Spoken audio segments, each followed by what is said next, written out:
या फिर जेडीयू की कोशिश है कि नीतीश कुमार को पीएम पद का उम्मीदवार बनाया जाए।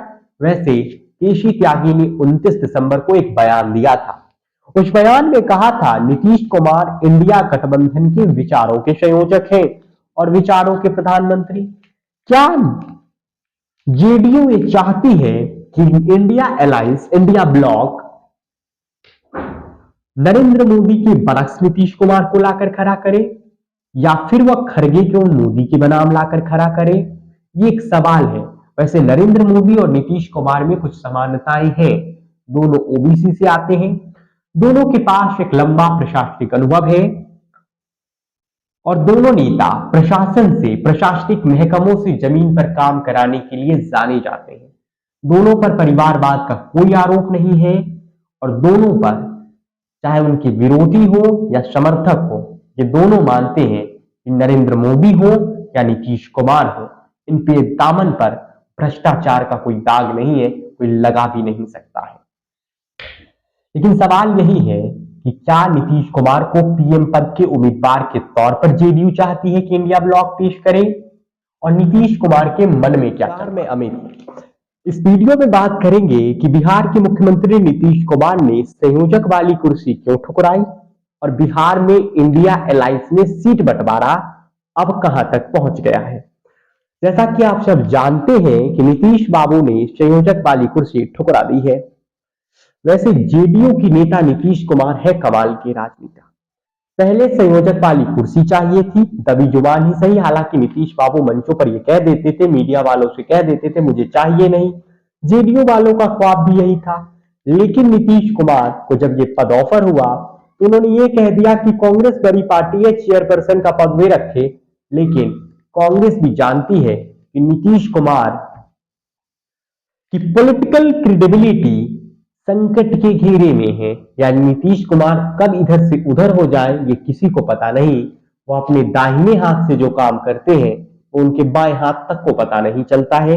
इस तरह की सरीखे राजनेता है, इस तरह की उनकी सियासी चालें होती है, या इस तरह की वो मझे हुए राजनेता है। खैर, कांग्रेस भी पूरी कोशिश करेगी कि नीतीश कुमार को इस पद के लिए राजी किया जाए। नीतीश कुमार चाहेंगे कि उन्हें थोड़ा मान मनोबल उनका हो, और अगर वह संयोजक वाली कुर्सी संभाले तो सभी के सहमति से संभाले। या फिर जेडीयू की कोशिश है कि नीतीश कुमार को पीएम पद का उम्मीदवार बनाया जाए। वैसे केशी त्यागी ने 29 दिसंबर को एक बयान दिया था। उस बयान में कहा था, नीतीश कुमार इंडिया गठबंधन के विचारों के संयोजक हैं और विचारों के प्रधानमंत्री। क्या जेडीयू ये चाहती है कि India alliance, India block Narendra Modi के बरक्स नीतीश कुमार को लाकर खड़ा करे, या फिर वह खड़गे को मोदी के बनाम लाकर खड़ा करे? ये एक सवाल है। वैसे नरेंद्र मोदी और नीतीश कुमार में कुछ समानताएं हैं। दोनों ओबीसी से आते हैं, दोनों के पास एक लंबा प्रशासनिक अनुभव है और दोनों नेता प्रशासन से, प्रशासनिक महकमों से जमीन पर काम कराने के लिए जाने जाते हैं। दोनों पर परिवारवाद का कोई आरोप नहीं है और दोनों पर, चाहे उनके विरोधी हो या समर्थक हो, ये दोनों मानते हैं कि नरेंद्र मोदी हो या नीतीश कुमार हो, इन पे दामन पर भ्रष्टाचार का कोई दाग नहीं है, कोई लगा भी नहीं सकता है। लेकिन सवाल यही है कि क्या नीतीश कुमार को पीएम पद के उम्मीदवार के तौर पर जेडीयू चाहती है कि इंडिया ब्लॉक पेश करे, और नीतीश कुमार के मन में क्या चल रहा है, ये भी एक सवाल है। 24 जनवरी कर्पूरी ठाकुर की जयंती का शताब्दी वर्ष है।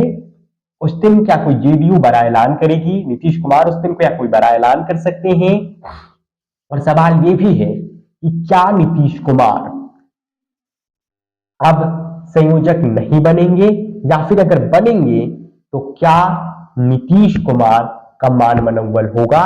क्या जो दो नेताओं में सहमति नहीं है, कहा जाता है कि ममता बनर्जी में सहमति नहीं है, तो क्या ममता बनर्जी को राजी कर लिया जाएगा? मुझे नहीं लगता है कि ममता बनर्जी न कल उनके लिए राजी थी, न आज राजी होंगी, न परसों राजी हो जाएंगी। ममता बनर्जी की अपनी सियासी कोशिशें हैं, उनकी अपनी सियासी मजबूरियां हैं।